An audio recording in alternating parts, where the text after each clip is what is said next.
Hi, this is Mike Rogers, attorney here in Cleburne, Texas. My law firm is here in Cleburne, just south of Fort Worth. I want to talk some more today about immigration, and I'm going to tell you a horror story about the consequences of immigration. When somebody is in the country illegally and they get caught on some offense, doesn't have to be a major offense, doesn't even have to be an offense at all.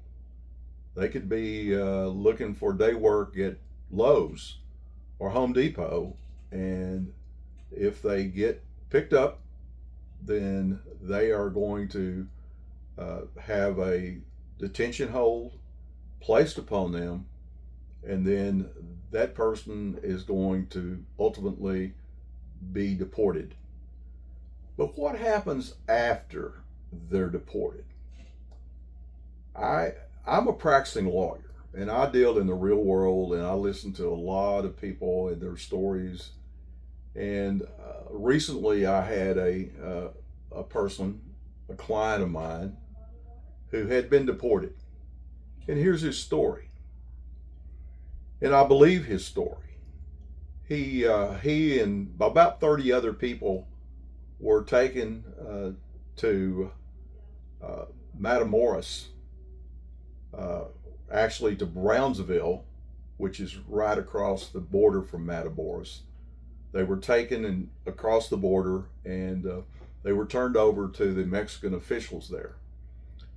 And what happened after that begins a real horror story.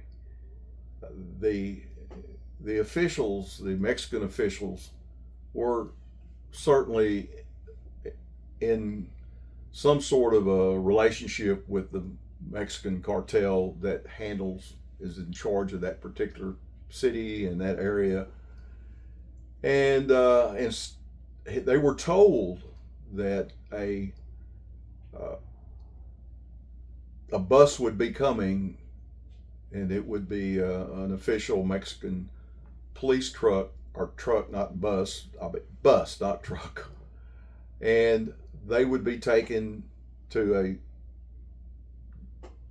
facility that would allow them to be able to make phone calls and get relatives or whoever to help get them where they need to go. Well, it wasn't a Mexican police bus that showed up, it was a cartel bus. All 30 or so of these people were taken by the cartel to a warehouse there in Matamoros.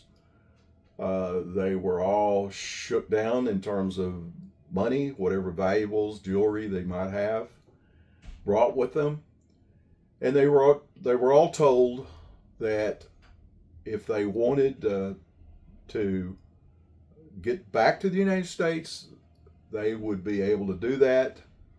The going rate at that time was $12,000, $6,000 down, and $6,000 when they got to San Antonio.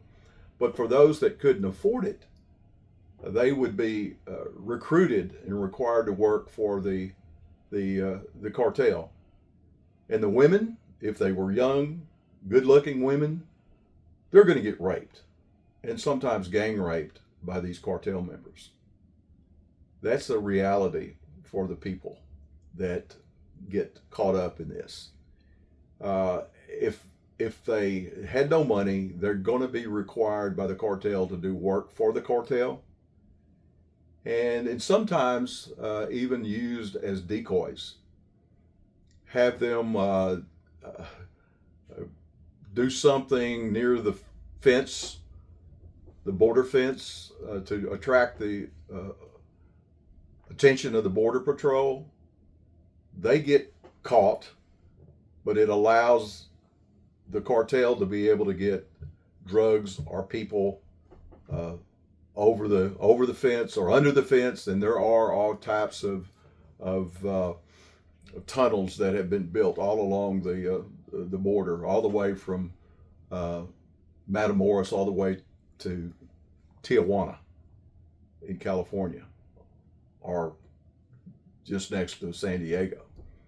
So the billions of dollars that were spent on the fencing is sort of a joke in terms of people can still go over the fence or go under the fence, and there are actually tunnels that have been designed in most of the major centers whereby they can easily get people into the United States, back into the United States. So it's more than what you see on television, folks. It's a situation where the cartel is making millions and millions and millions of dollars on this entire project of mass deportation. I'm not here to argue against deportation.